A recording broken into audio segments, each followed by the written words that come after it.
Par rapport à la vente aux enchères, comme vous le savez, la première partie qui se tiendra le 25 novembre à partir de 17h30 sera dédiée à la collection du patrimoine mauboussin. Pour la première fois, des particuliers, ils auront l'opportunité d'acquérir une vingtaine de pièces uniques, inédites. Alors les premières pièces que je souhaite vous présenter, c'est Chemin montant. Alors c'est une histoire vraiment particulière, au vrai sens du terme, et ça remonte aux années 70. C'était une commande spéciale par le célèbre guitariste des Beatles. Alors la bague et le collier s'appelleront Chemin montant. Donc, ils seront des bouquets de fleurs multicolores, comme tout juste sortis d'un rêve. Concernant la deuxième pièce, alors la Paris Symphonie d'amour, c'est une histoire quand même assez particulière parce que Mauboussin, comme vous le savez, était le joaillier des têtes couronnées, des Maharajas et aussi le joaillier des artistes hollywoodiennes.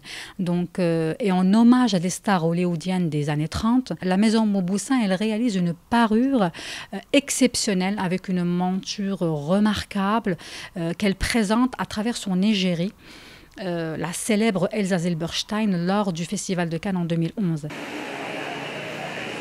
Le 25 et 26 novembre prochain, nous présentons un événement inédit puisqu'il s'agit d'un week-end de vente aux enchères. Il s'agit de 4 ventes aux enchères. La vente aux enchères du patrimoine mauboussin, 19 pièces de joaillerie exceptionnelles qui seront mises en vente. Ensuite, on propose la vente de la succession de Luigi Gislansoni, qui est un grand collectionneur et grand esthète italien qui a vécu au Maroc. Et donc nous présentons la collection d'une vie, de sa vie. Il s'agit d'un nombre important de tableaux orientalistes avec des pièces fabuleuses de Pontois, des pièces de Édile Legrand. Et ensuite, on présente également une vente d'ouvrages anciens, de livres sur les métiers d'art marocains, sur l'artisanat.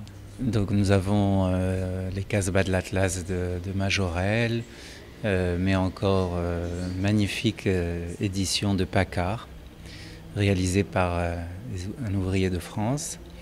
Et on a aussi là devant vous des sculptures et objets d'art qui ont appartenu à Luigi.